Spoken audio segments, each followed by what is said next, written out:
Bonjour à toutes et à tous, bienvenue dans cette nouvelle édition du Minimac de la lettre de l'acheteur en partenariat avec placedelabourse.fr. Vous savez, le Minimac de la lettre de l'acheteur, c'est le bimensuel dédié au monde agricole et aux matières premières agricoles. Au programme, cette semaine, nous ferons tout d'abord, comme à notre habitude, un tour de l'actualité de ces derniers 15 jours, avec des articles que nous avons trouvés sur le site internet de la lettre de l'acheteur.com. Puis, exceptionnellement, nous ne recevrons pas d'invités sur notre plateau, nous ne réaliserons pas d'interview d'acteurs, d'experts du monde agricole, mais nous vous ferons part d'un article que nous avons trouvé intéressant et qui pourrait nous servir de base pour de futurs débats avec vous lors d'émissions spéciales que vous connaissez, notamment Venez, on va s'expliquer, émission que l'on veut le plus interactive possible et qui devrait vous permettre de nous envoyer des questions suite à cet article que l'on souhaite partager avec vous. À la suite de cette nouvelle ambiance, de cette nouvelle approche, nous clôturons cette édition avec Mathieu Driol. Mathieu Driol qui, comme vous le savez, est analyste senior chez Day by Day, qui nous présentera comme il a l'habitude de le faire tous les 15 jours, sa commo du jour. Voilà, donc en ouverture de notre mini-mag, il est désormais l'heure d'aborder l'actualité via des articles que nous avons trouvés sur le site internet de la lettre de l'acheteur.com.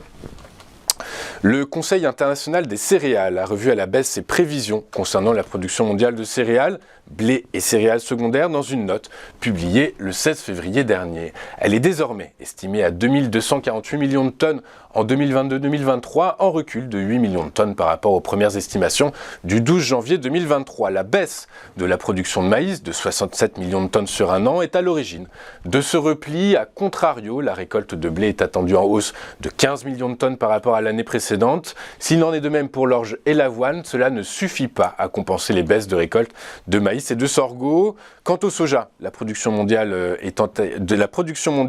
en 2022-2023 devrait elle augmenter de 6% en glissement annuel pour atteindre des sommets.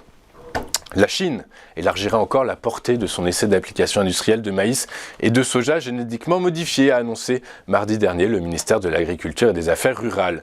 La semaine dernière, Reuters a rapporté que la Chine planterait probablement 4 millions de MU, 267 000 hectares ou 660 000 acres de souches de maïs génétiquement modifiées cette année dans le cadre d'un essai à grande échelle citant deux sources de l'industrie connaissant les plans. La Chine étudie les cultures vivrières génétiquement modifiées depuis des décennies, mais n'a pas approuvé leur commercialisation en raison de son opposition à la technologie. Cependant, leur utilisation a été de plus en plus soutenue par le gouvernement central dans le cadre d'une campagne nationale pour une plus grande autosuffisance dans les principaux approvisionnements alimentaires du pays.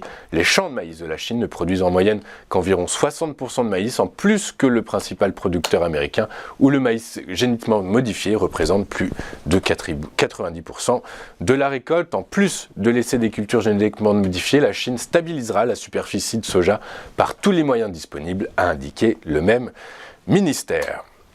Dans son dernier bilan, FranceAgriMer a finalement révisé à la baisse de 150 000 tonnes le potentiel d'export français de blé tendre vers les pays tiers à 10,45 millions de tonnes contre 8,8 millions de tonnes la saison dernière.